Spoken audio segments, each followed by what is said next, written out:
Welcome back. All right, 9 games tonight in the National Hockey League. As the playoff picture gets a little bit clearer in the West, it's still kind of muddy in the East, but there are some teams in the East that look like they may very well be getting ready to play some playoff games a couple weeks from now. Montreal at home against Boston. That's where we're going to start. Swayman versus Montembeault. Early press by Montreal. Matheson has a fast break chance that saved. Lindholm is denied on a breakaway by Montembeault. Chatfield has a rush chance blocker to side. The shots are 3 apiece at 5.5 minutes. We get a power play for Boston. That's killed off. Montreal presses after they're done killing that off. Things get pushed on a hold by Swayman. Shots are 7 apiece with 7.5 minutes left. Heineman has a slot shot that's held. The Habs press with 4 minutes left. Geekie has a slot shot that deflects wide. Beecher has a rush chance that's held. We get a little bit of a scrum after that. The Habs emerge out of that with a power play with 1.5 minutes left. So it's 0-0 after 1. The power play rolls over into the second period where the Bruins finish the kill. However, at 49 seconds, not long after the power play is done, Dvorak scores from Gallagher. And then Dvorak nearly gets another. There's a 2-on-1 by the Habs that misfires. The Habs press at 3.5 minutes. In fact, 5.5 minutes in, the shots are 7-0 for Montreal. The Bruins were flat. They were really a step behind. Matheson has a shot kicked aside. With 7.5 minutes left, the shots are 14-0 for Montreal. Kepke had a fight with Cooley. Then at 14:24, Caulfield scores to make it 2-0. Suzuki and Slavkovsky with the assists. So at 14:24, it's 2-0. The Habs press for another. There's a press by Montreal with 2 minutes left. Things get pushed down a hole by Swayman. The Bruins press to close it out, but it's 2-0 Montreal after 2. Third period, the Bruins press at 2.5 minutes. And then at 3 minutes, Gallagher scores from Evans. So suddenly it's 3-0. Habs press for another. There's a post for Heineman. We get a power play for Boston. That's killed off. Shots are 3-1 for Boston at 7.5 minutes, meaning Montreal's only shot has gone in the net. The teams trade turnovers. Boston presses at 9 minutes. Geekie has a one-timer that's held. And then at 13:19, Lindholm tips one in to make it 3-1. Pasternak and Geekie with the assists. Dvorak has a net feed that's picked off. The goalie pull happens with 2 minutes and 57 seconds left while they're down by 2. And at 18:03, Boston's down by 3 as Suzuki hits the empty net from Evans and Armia. Final score 4-1 for Montreal. They go to 36-30-9 with the win. With the loss, Boston 30-37-9. Come on, draft lottery. Shots on net, 8-7 Boston in the first, 17-2 Montreal in the second, 9-8 Boston in the third. Final shots 32-19 Montreal. Power plays Boston 0-2, Montreal 0-1. The hits 34-29 for Montreal. Swayman saved 28 out of 31. Montembeault, not busy, but he was good. 18 saves on 19 shots. All right, next up, Tampa Bay and Ottawa. Vasilevsky versus Ullmark. Hagel's denied on a net drive. Things get pushed on a hold by Vasilevsky. Pinto's denied on a rush. A net feed to Gensel gets picked off. Shots are 4-2 Tampa at 7 minutes. Bolts draw power play. That's killed off. Tampa presses after that comes to an end. Points denied on a 2-on-1 rush. Gaudette then has a wraparound that's saved. And then at 13:45, Pinto buries one from the slot via a 3-on-2 rush. The assist to Ridley Gregg, it's 1-0 for the Senators. Amadio has a rush chance that's saved. The Bolts go back to the power play. That's killed off as Ullmark is becoming the story in this game. Ottawa up 1-0 after 1. Second period, Bolts press at 1.5 minutes. The teams trade rushes. Kucherov's denied from the slot. The shots are 3-1 Tampa at 3.5 minutes. We then get a power play for the Sens, and they score on it. On what was their second shot of the period, it's Sanderson from Stützle and Gregg at 5 minutes and 17 seconds. That 2-goal lead does not last, though. At 7 minutes, Hagel buries one on a net drive. Gord and McDonough with the assists. It's a 2-1 lead now for Ottawa. Bolts press at 9 minutes. Things get pushed in a hole by Vasilevsky. Sens press at 9.5 minutes. Tampa Bay blocks. We get a power play for Ottawa. That's killed off. Sanderson has a rush chance that's saved. Cousins is denied as the Senators press. Not looking forward to when Nick Cousins comes back and you have two guys named Cousins, spelled different on the same team, and doing reviews with that. Tampa presses in the final minute, especially when Cousins scores from Cousins. But the Bolts press in the final minute, and it stays 2-1 for Ottawa after 2. Third period, early jump for the Sens. The Bolts press, the Sens block. 5 minutes in, Ottawa has the only shot on net, so they're not giving Tampa any room out there. We get a power play for Ottawa. There's a shorthanded breakaway for Hagel. He's denied there. That power play is killed off. Tampa presses at 9 minutes. The shots are only 2 apiece with 8.5 minutes left. 5:05 left. Tampa gets a power play. That's killed off. The Bolts press after, and honestly, Ullmark really earns his pay in this one. Goalie pull happens with 2:27 left. Heavy pressure by Tampa to close it out. They do not tie it. Final score 2-1 for Ottawa. The chess magnets on the board because there were 3 goals or less in this one. 40, 29, and 6 now is the record for Ottawa. 44, 26, and 5 is the record for Tampa. Shots on net, 13-8 Tampa in the first, 8 apiece in the second, 11-3 Tampa in the third. They do outshoot Ottawa 32-19. Power plays, 0 for 3 for Tampa, 1 for 3 for Ottawa. The hits, 27-14 Ottawa. Vasilevsky saves 17 out of 19. Ullmark, 31 saves on 32 shots. Pretty strong night for Ullmark. All right, next up, Colorado and Columbus, the one with all the goals in it. So, Blackwood versus Merzlikins. That's not exactly fair. The one next to it's got a bunch of goals too. But either way, Blackwood versus Merzlikins. Early press by the Avs. The teams trade rushes. Cunningham bury one in close. And then at 3:25, McKinnon scores. He makes it 1-0. Lehkonen and Taves with the assists. The Avs look for another. Shots for 3-2 Colorado at 6 minutes. But at 6:35, Monahan backhands a loose puck into the net to tie the game at 1. Fabro and Voronkov with the assists. We then get a power play for the Avs. There's a shorthanded break by Jenner, and that is denied. That power play's killed off. Nichushkin fires one high on a rush. The shots are 9-6 Columbus with 6 minutes left. Kiviranta has a rush that's defended. Nichushkin has a net feed that's picked off. And then at 18:05, Nelson scores what is apparently his 299th goal in his career. The assist to Makar and Taves. I believe they said it was his 299th. Either way, 2-1 lead for Colorado. Things then get pushed on a hold by Blackwood. It stays 2-1 Colorado after 1. Second period, we get a power play for Columbus. That's killed off. Columbus presses after. They're kept to the outside. 4 minutes in, there's only one shot on net belonging to Columbus.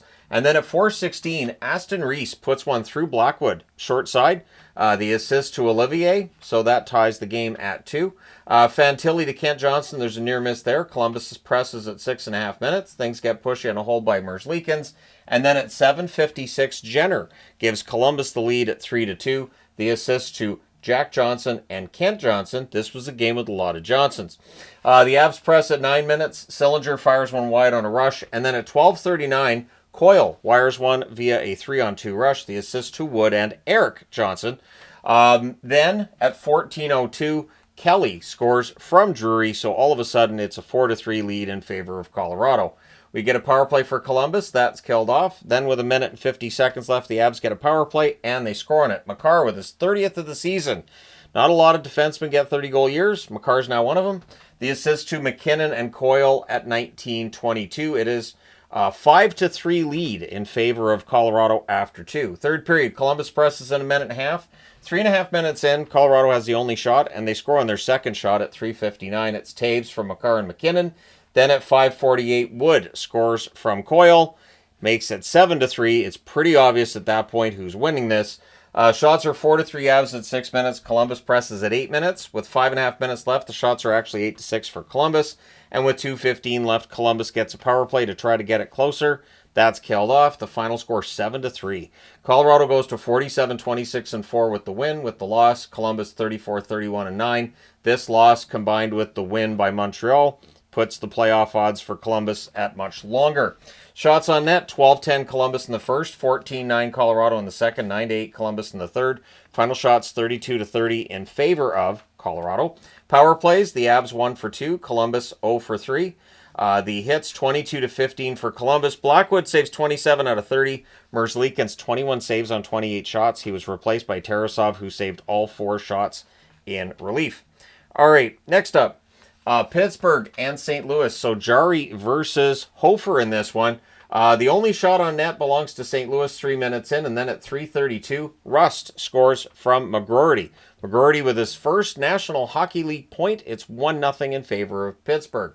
Shots are 3-2 for the Penguins at 6 minutes. There's a press by Pittsburgh at 7.5 minutes. Get a power play for the Blues. That's killed off. The Penguins press with 9 minutes left. In fact, with 6 minutes left, the shots are 6-3 Pittsburgh. The Penguins press with 4 minutes left, and they emerge from the first period with a 1-0 lead. Second period, 39 seconds in. Neighbors buries one from the inner slot on a rebound. Thomas and Broberg with the assists. Suddenly we have a 1-1 tie. Blues then look for the lead. There's a press by St. Louis at 3 minutes. Snuggerud's denied. The Penguins get pinned down. And then at 4:22, Dewar scores to give Pittsburgh back the lead at 2-1. Buries this one from the doorstep. Raquel and Rust with the assists. Shots are 5-4 Penguins at 6 minutes, but then at 6:48, Buchnevich scores on a fast break to tie the game back up. Nathan Walker with the assist. And then at 8:05, it's a breakaway goal for Kyrou. Kyrou from Fowler. St. Louis very dangerous in transition, as shown tonight, and so they are up 3-2 at that point. Penguins press at 9 minutes. Neighbors has a rush chance that saved. Crosby has a tip shot that saved as well. Broberg's then denied on a rush opportunity. Shots are 8-7 St. Louis with 5 minutes left. We get a power play for the Blues. It becomes a 5-on-3 as a 4-minute penalty was given out. Well, Pittsburgh kills all that to the end of the period. Down 3-2 to St. Louis, and having 22 seconds left to kill off of that 4-minute penalty to start the third period. So the Penguins finish the kill. Kyrou then fires one wide on a rush. The Penguins have the only shot on net 3 minutes into the period. The Blues press at 5 minutes. Bolduc has a prime chance that gets blocked. And then at 5:56, Neighbors gets the second goal of the game. It's cross-crease pass and buried. Snuggerud with his first National Hockey League point, and Sundqvist with the other assist as well. McGroarty has a net drive chance that's saved. We then get a power play for the Penguins, and they score on it. Raquel from Crosby and Grzelcyk at 11:15. The Penguins press to tie it. Rust has a net drive this blocked. The goalie pull happens with a little over 2 minutes left, and eventually they do tie it. It's McGroarty with his first National Hockey League goal. He buries it in close.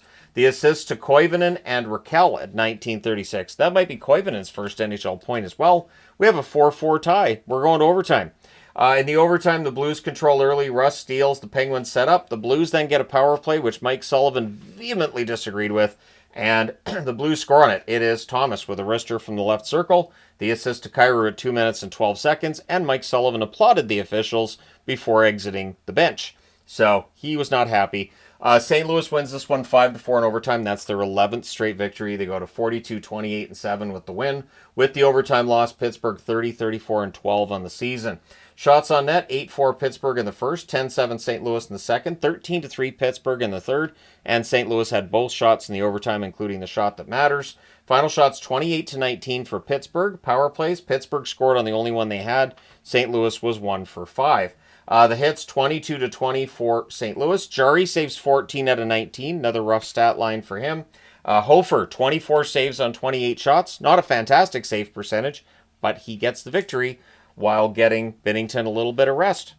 All right, next up, Nashville in Dallas against the Stars. These are always entertaining. Annunen versus Ottinger. There's an early Dallas power play. It's 4 minutes, and it was god-awful. It was just terrible. It's killed off.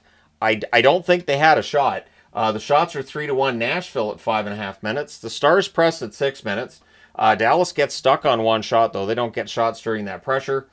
Shea has a screenshot that's held. There's some pushing. The Stars press with 9 minutes left. We get a power play for Nashville. Forsberg's denied from the slot. That power play's killed off.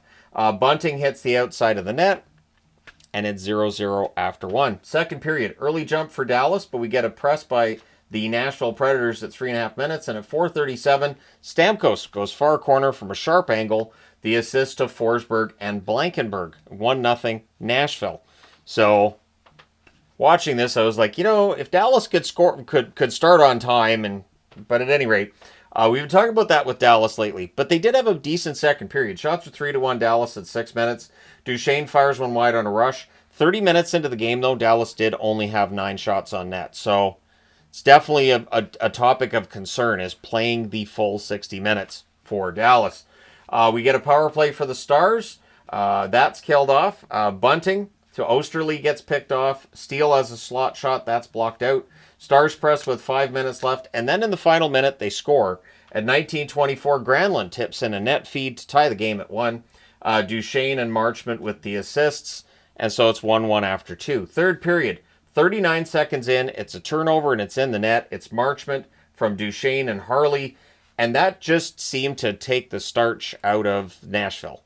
The Stars press for another. They end up getting a power play to the Dallas Stars. Nashville kills that off, but then on a 3-on-1 rush, Hintz on a tic-tac-toe play finishes it. He scores at 5:47 from Robertson and Rantanen, so now it's 3-1 in favor of Dallas. Stars press for another. The shots are 6-0 for the Stars at 7.5 minutes. At 9:45, Johnston scores. I think that's his 30th, 29th or 30th. The assist to Bork on that play. And then at 12:42, Bischel with a wrister from the slot. He scores from Rantanen and Robertson. So makes it 5-1 for Dallas. The score not telling you how well Nashville was playing until they weren't. Stars press with 5 minutes left. With 2 minutes and 11 seconds left, Nashville gets a power play. That's killed off. The final score, 5-1 Dallas. They go to 50, 21-4 with the win. With the loss, Nashville 27, 41-9. Shots on net, 17-5 Nashville in the first period. Yeah, 17-5. So Ottinger really bailed them out. Then in the second period, 10-9 Dallas, and then they wake up in the third. They outshoot Nashville 12-3. Final shots 29-27 for Nashville. Power plays, Nashville 0 for 2, Dallas 0 for 4. The hits 34-19 in favor of Nashville. Annunen saves 22 out of 27. Ottinger 28 saves on 29 shots. Let's go to board number 2. All right, LA and Utah. Kemper versus Vejmelka. Utah presses in a minute and a half. Shots are 2-0 in favor of the home team. 3 minutes in. Kessel rings denied on a net drive. He had a very good game tonight. Kemper, the star of this game early on. Really holding this at 0-0. Strong forechecking by Utah. The Kings press at 9.5 minutes. However, the shots are 9-1 Utah halfway through the period. Utah presses with 7.5 minutes left. And I put again, it's been the Darcy Kemper show. 12 seconds left. Utah gets a power play. So it's 0-0 after the first because Darcy Kemper. To start the second period, the Kings finish the kill. Shots are 4-0 Utah at 4.5 minutes. So it's just ridiculous how much Utah is controlling the game. They had 20 of the first 23 shots in this. Things get pushed and a hold by Kemper. We then get a power play for LA, but we don't. So there was going to be a penalty called, but in this play, Kempe crashes into the goaltender as he's being fouled. The puck goes in the net, so the goal counts. It's Kempe from Kuzmenko and Doughty at 6:56. It's 1-0. So the fans, when informed what had happened, informed the referee that decision means that his meter, when it comes to whether he sucks or doesn't, is not at 0. It's probably a little past 50%. It might be closer to 100. There's a power play for Utah. That's killed off. Utah presses after that's done. Shots are 7-3 for the Utah Hockey Club with 9 minutes left. At 12:21, Lawson Krause scores, tie the game at 1. Doan and McBain with the assists. Utah presses with 6.5 minutes left. Kings get some pressure with 3 minutes left. It's 1-1 after 2. Third period, good forechecking by Utah. We then get 2 minutes of 4-on-4. And at 4:06, during the 4-on-4, Fiala scores. It was a great pass by Marino. It's just a shame it was the wrong team. So Marino snaps the stick on this one. Fiala makes it 2-1. The Kings look for another. And then at 4:50, Trevor Moore. It was a puck that maybe if Vejmelka came out to play it, that he could have got to before Moore. He decides not to come out and challenge, which is the goalie's right. But Moore, in all by himself, he waits until Vejmelka leaves that 5-hole and buries it through the 5-hole at 4 minutes and 50 seconds from Danault. So the Kings are up 3-1 in a game that really they didn't have any business being up 3-1 at all. Utah looks to respond. Hayden's denied on a net drive. Shots are 4-3 for the Kings at 9 minutes. Kuzmenko misses wide from in close. Too many men on the ice for Utah. The Kings get a power play. It's killed off, but it had opportunities there. Fiala has a rush chance that's blocked. The shots are 7-4 for the Kings with 5 minutes left. Fiala has a rush chance that's held. Utah pulls the goaltender and Doughty hits the empty net from Byfield at 18 minutes and 10 seconds. Then with 26.5 seconds left, Utah gets a power play. Jim Fox jinxed the Kings by talking about how this is a good chance for them to get their penalty killing percentage up. So McBain buries one on a net drive at 19:41. Yamamoto and Dursey with the assists. Makes the final score 4-2 in favor of the Kings. They go to 43, 23, and 9 with the win. With the loss, Utah 34, 30, and 12 on the season. Shots on net, 16-3 Utah in the first, 9-6 Utah in the second, 10-5 LA in the third. Final shots are 30-19 for Utah. Power plays, LA 0 for 1, Utah 1 for 3. The hits 28-26 for Utah. Kemper saves 28 out of 30. Vejmelka saves 15 out of 18. So yeah, Kemper definitely, for my money, would have been the first star of that game. All right, Anaheim and Calgary. Gibson versus Wolf. 16 seconds in, Kadri, obviously on a rush. On the breakaway, actually, and on the first shot, he scores. Sharon Govich and Hanley with the assist. So, hey, Gibson, you're in the game. Ducks press to respond. Lomberg's denied on a rush. The Flames press at 5.5 minutes, and then at 8 minutes, Zellweger buries a cross crease pass on a rush. Strome and Terry with the assists, so 1-1 tie there. Farabee misses one wide from the slot. Frost has a wraparound chance that's blocked. It's 1-1 after 1. Second period, we get a power play for the Ducks. That's killed off. The Flames get a power play of their own not long after. That's killed off as well. Pospisil has a rush chance that's saved. He was prominent tonight. Pospisil with a strong game. Shots are 4-3 for the Ducks at 6.5 minutes. Flames press at 7 minutes. Farabee has a tip shot that's saved. The Ducks go back to the power play. At this point, the referee in this game is informed that he sucks. So it's like it's an NHL-wide thing where fans tell the referee he's no good. It's a shorthanded goal that makes them feel better, though, at 10:25. Coleman puts one through Gibson on a fast break. So that makes it 2-1 for Calgary. The fans call one, the referee doesn't during the power play that's still going on, but Calgary still finishes the kill. And then at 15:19, Rooney roofs one from the slot, Klapka and Lomberg with the assists. So despite the best efforts of the officials, Calgary's up 3-1 at this point. Ducks press with 2.5 minutes left with 23.2 seconds left. The Flames get a power play, so that rolls over into the third period. And late in said power play at 1:17, Coleman buries one on a net drive to make the score 4-1. Sharangovich and Anderson with the assists. Anderson then has a shot that's tipped high as Calgary looks for another. The Flames press at 5 minutes. Terry's denied on a rush. That's the only shot Anaheim has through 8 minutes. In fact, it's the only shot they have. Plus, the only shot that Calgary had through 8 minutes was the Coleman goal. Teams trade rushes. Flames press with 8.5 minutes left. The Ducks get pinned down, but they block the net pretty well. Shots are 6-2 Calgary with 4.5 minutes left. Frost has a net drive chance that's blocked. Coleman with a near miss in the final minute. I'm going to say, too, I got a kick out of Kelly Rudy. Anaheim was going to pull Dostal in the third. He came in to replace Gibson. And he's like, why would you pull the goalie here? The game's over. And I'm like, right. I've been saying that in reviews for how long now? Thank you. Pulling the goalie down by 3 when there's 2 minutes left in the game does not make sense. 19.3 seconds left. The Flames get a power play, and that closes out the game. Final score 4-1 Calgary. They go to 36-27-12 with the win. With the loss, Anaheim 33-34-8 on the season. Shots on net 14-13 Calgary in the first, 12-10 Calgary in the second, 8-4 Calgary in the third. They outshoot Anaheim 34-27 overall. Power plays, Anaheim 0 for 2, Calgary 1 for 3. The hits 28-14 Anaheim. Gibson saves 23 out of 26. Dostal saved 7 out of 8 in relief. And Wolf saved 26 out of 27 for the Calgary Flames to keep their faint, but their playoff hopes are still alive. So you keep those faint hopes alive. All right, next up. The Winnipeg Jets in Vegas. So the Jets, some people think Dallas might pass them. Somebody's got to tell the Jets, though. It's Comrie versus Hill, early press by Vegas. More pressure by Vegas at 2.5 minutes. The Jets then press 3.5 minutes in. Howden has a net feed that's held. The shots are 4-1 Winnipeg at 5.5 minutes. We get a power play for Vegas. That's killed off. 1 shot on net. Vegas presses after it's done. Tanev then fires one wide from the slot. And at 13:01, Iafallo takes a puck off of his face and then plays it off his stick and passes it over to Scheifele, and Scheifele gets it into the net. I don't think Iafallo wants guys passing to his face, though, even though it works here. The assist, the guy who passed it to Iafallo's face was Luke Schenn. That's at 13:01. It's a 1-0 lead for Winnipeg. And obviously, Iafallo's fine because he still passed the puck over to Scheifele. It has me thinking he might be a cyborg. It's just the only logical answer. You get hit in the face with a puck and you keep playing, you might be a cyborg. Jets press with 6.5 minutes left. At 18:15, Lowry buries one from the doorstep to make it 2-0. Niederreiter and Stanley with the assist. So yeah, 2-0 lead for the Jets after 2 periods of play. I don't know why I put that on there sideways, but I did. A sideways Jet. I don't know. I did like these new anyways. 2-0 after 1. At least I noticed it. Second period, Colasar's a rush chance that's blocked. There's some tight checking in this one early. The fans call one, the referee does not. 3.5 minutes in, Winnipeg is the only shot on net. Teams trade turnovers. Morrissey fires one wide on a rush. Niederreiter has a wrister that's held.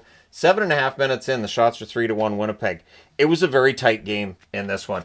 Perfetti fires one high on a rush. Vegas presses at 9.5 minutes. We then get a power play for Winnipeg, and at 11:53 they score on it. Colin Miller, the former member of the Vegas Golden Knights, scores on the power play. Appleton and Niederreiter with the assist. It's a point shot past a screen, and Hill never saw it.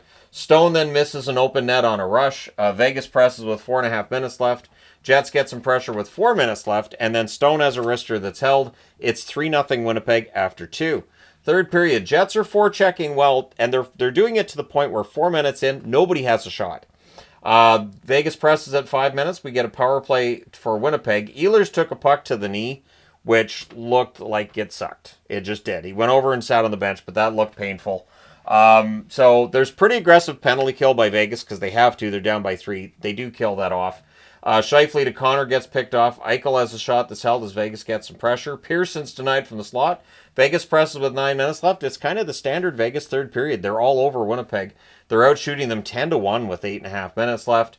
The goalie pull happens with 5 minutes left. Eichel has a one-timer that's held, and then at 19:07, Cole Perfetti hits the empty net.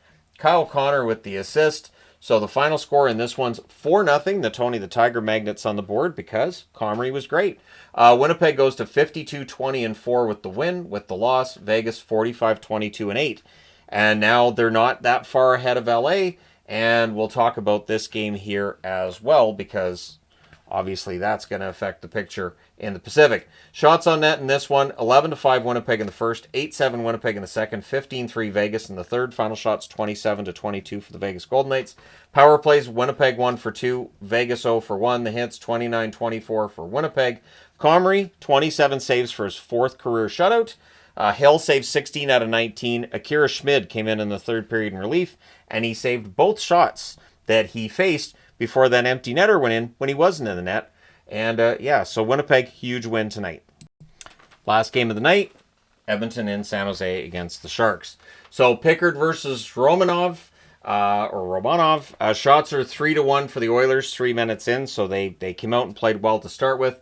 Celebrini has a net feed that's picked off, and then at 6:22, Connor Brown just goes right between the two defensemen, so splits the D and scores. The assist to Skinner and Wallman.